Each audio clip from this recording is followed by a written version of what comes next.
Salut à tous, très heureux de vous retrouver pour cette toute nouvelle vidéo. C'est l'été, il fait beau, on est détendu, l'humeur est à la réflexion, à la basketologie, parce qu'on n'a pas d'actualité à se mettre sous la dent. Donc, eh bien, on se lance dans des réflexions sur ce qu'est la NBA, sa structure, et revient dans les conversations maintenant de manière récurrente le format des playoffs. Vous savez qu'en NBA, on est au meilleur des 8 équipes dans chaque conférence qui se qualifient pour les playoffs.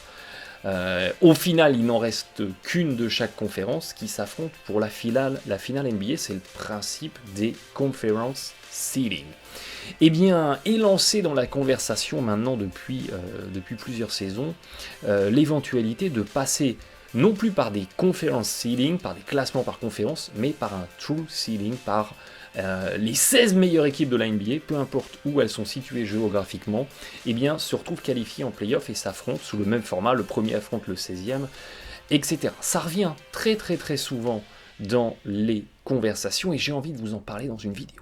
Parce que j'ai envie de vous en parler dans une vidéo, le changement est intéressant, il semble équitable, mais il y a un mais, il ne sera équitable et juste que s'il est accompagné d'un autre changement, et c'est ce que je veux vous présenter dans cette rapide vidéo. Donc on en parlait, le format playoff, vous le connaissez, ça c'est le tableau des playoffs 2015, les 8 meilleurs de chaque conférence sont sélectionnés, s'affrontent, et c'est comme dans Highlander, il n'en reste plus qu'un à la fin qui soulève le trophée, il n'y a aucun problème là-dessus, c'est un schéma ultra classique avec le premier qui affronte le 8e, le deuxième le 7e, etc.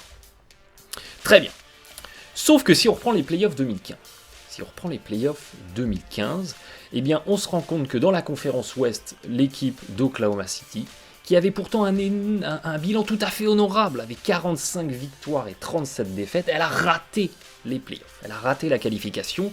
Et si cette équipe d'Oklahoma City était juste un tout petit peu plus à l'est, donc si elle était implantée géographiquement dans un endroit différent, eh bien elle aurait été qualifiée 6e en play-off dans l'autre conférence. Et donc, c'est dans ces situations-là qu'effectivement ressurgit systématiquement cette problématique, parce qu'on peut à juste titre considérer que c'est pas juste. C'est pas juste d'être à 45 victoires, 37 défaites et de pas faire les play-offs quand dans la conférence Est, il y a 3 équipes qui ont un moins bon bilan qui font les playoffs. Et c'est ça la problématique. C'est la problématique quelque part de la justice, parce que on est où on est implanté géographiquement et ça ne devrait pas influer sur notre capacité ou non de nous qualifier en play-off. Et c'est d'autant plus vrai quand les conférences semblent déséquilibrées, avec une conférence Ouest qui a pas mal de grosses écuries et une conférence Est où il y a des bonnes écuries, des très bonnes équipes, mais il y a aussi tout un lot d'équipes moyennes qui va faire une saison tout à fait honorable, mais qui évidemment ne sera pas de calibre à aller décrocher le titre. Donc la réflexion, la problématique, elle est là, et la genèse, elle est là. L'idée, ça serait donc quoi? Ça serait de supprimer les conférences. Il n'y a plus d'histoire de je suis à l'Est, donc je suis au meilleur des équipes de l'Est, ou inversement à l'Ouest. On est tous dans le même panier, on est tous dans le même lot, et la meilleure équipe, eh bien ici c'était les Warriors en 2015, affronte la 16e meilleure équipe de la NBA, ici les Bucks, la deuxième affronte le 15e, la troisième affronte le 14e, etc. Alors oui, effectivement, c'est pas du tout écolo, c'est pas du tout climato-responsable, parce que effectivement, on va faire beaucoup d'avions. Alors oui, on va prendre l'avion, on va brûler du kérosène, on va polluer, ok. On va faire pas mal d'allers-retours sur des séries de playoffs entre des équipes qui sont très éloignées. Et quand on aura un Portland-Miami au premier tour des playoffs ou ailleurs, effectivement, on va brûler du kérosène.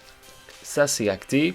Après, il est aussi possible d'élargir encore un petit peu le calendrier, d'avoir des séries de playoffs qui sont un petit peu moins compactées, plus étendues, et finalement, les temps de récupération, ils seront offerts aux joueurs. Balayons cette problématique. Donc, on aurait ça, et là, il n'y a plus d'injustice possible.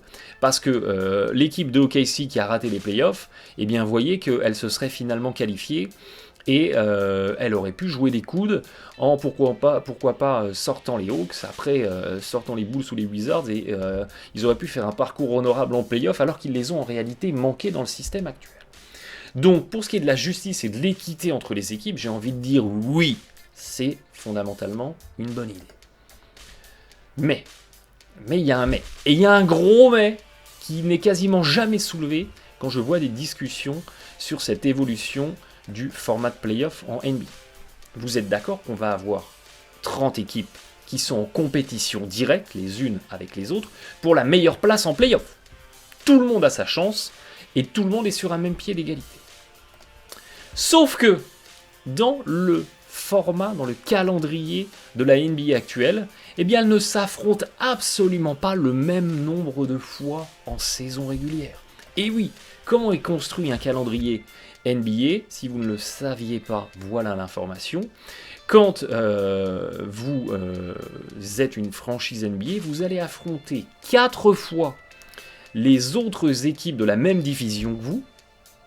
Vous allez affronter 4 fois 6 autres équipes de la même conférence que vous qui ne sont pas dans votre division, qui sont tirées au hasard et c'est renouvelé pour être sûr que d'année en année, vous ne raffronterez pas 4 fois les mêmes 6. Vous allez affronter 3 fois les 4 autres équipes de votre conférence qui n'étaient pas dans votre division, pas dans les 6 en dehors de votre division. Attention, c'est l'usine à gaz, j'espère que vous avez suivi. Et vous affrontez 2 fois les équipes de l'autre conférence. Donc, l'implantation géographique dans la structure du calendrier, elle a une incidence. Parce que, prenons les résultats de la saison passée, vous êtes les Golden State Warriors. Vous allez affronter 4 fois les Clippers, 4 fois les Lakers, 4 fois les Kings, 4 fois les Suns. Donc vous allez jouer 16 matchs de votre calendrier face à 4 équipes qui sont somme toute faibles, qui n'ont pas fait les playoffs. Donc vous avez un avantage énorme dans la structure de votre calendrier par rapport à une équipe comme les Nuggets qui a dû affronter 4 fois les Wolves, 4 fois le Jazz, 4 fois OKC et 4 fois les Blazers. Donc c'est pas du tout équitable. Et d'un côté, vous avez une équipe des Nuggets qui rate les playoffs, alors qu'on veut monter un système qui redonne une chance équitable à tout le monde. Vous avez une équipe des Nuggets qui quelque part rate les playoffs et des Warriors qui, entre guillemets, ont eu un petit parcours de santé tranquille face à des équipes dans cette conférence Pacifique qui étaient très très faibles. Donc c'est pas bon, parce que cette volonté d'équité et de justice, elle n'est pas bonne. Les Warriors et les Nuggets, qui sont en compétition quelque part directe pour la meilleure place en playoff, bah, les Nuggets, ils ont envie de dire « Attends, moi j'ai envie de jouer les Suns et les Kings 4 fois, comme les Warriors, il n'y a pas de raison, vu qu'on est en compétition directe. » Donc idéalement, toutes les équipes doivent s'affronter le même nombre de fois. C'est ce qu'il y a de plus équitable. Et là, il n'y a pas 36 solutions. Il y a soit vous faites un match aller et un match retour, très simple, il y a 30 équipes dans la NBA, ça fait 58 matchs. Ça fait 58 matchs, ça veut donc dire que vous supprimez 30% de matchs dans la NBA, ça veut dire 30% de revenus en moins, 30% de vente de billets en moins, 30% de matchs en moins diffusés à la télé, ça veut donc dire un deal négocié avec les chaînes de télé nationales et locales qui est 30% moins élevé, ça veut dire que tout le monde s'ampute de 30% de revenus, ça n'arrivera jamais. Ok, ne nous voilons pas la face, ça n'arrivera jamais, donc le match aller, match retour, on oublie. Deuxième solution, tout le monde s'affronte 3 fois. Tout le monde s'affronte 3 fois, il y a 30 équipes, ça fait 87 matchs, et c'est quasiment les 82 matchs actuels. Alors ça fait s'étendre encore un petit peu le calendrier, ça fait encore plus de matchs à jouer, ça fait encore plus d'endurance, d'intensité, mais rien n'empêche la NBA, au lieu de faire commencer la saison le 17 octobre, de la faire commencer le 5 octobre. Et les 5 matchs en plus, ou de la faire commencer le 1er octobre. Et les 5 matchs en plus, eh bien vous les placez sur un calendrier qui est encore un petit peu plus étendu, et éventuellement ça passe. Le seul problème, c'est que 82 matchs, eh bien vous ne pouvez pas le couper en deux. Ça veut donc dire qu'il y a forcément des équipes qui vont jouer plus de matchs à domicile qu'à l'extérieur, ou vice-versa. Et donc c'est pas encore super équilibré. Donc il faudrait faire 88 matchs. Et on se raffronte 3 fois, donc c'est pareil, il y a des équipes qu'on va jouer 2 fois à la maison et 1 fois à l'extérieur et vice versa, donc c'est encore pas complètement parfait. Donc vous voyez qu'il y a encore des imperfections. Autre solution, on verrouille les 82 matchs.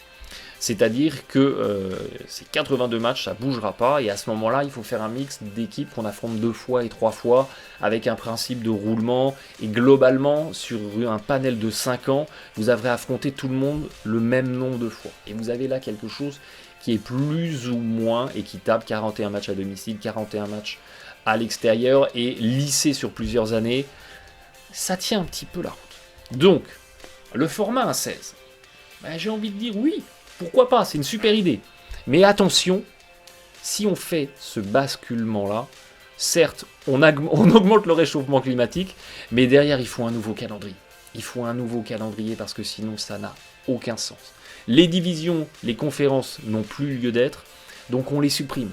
On les supprime et tout le monde s'affronte idéalement le même nombre de fois pour que toutes ces équipes qui soient en compétition soient sur un même pied d'égalité.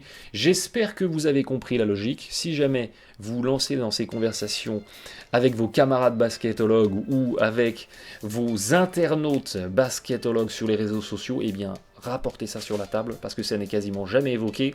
Et c'est une condition pour moi sine qua non à ce changement. Merci de votre fidélité.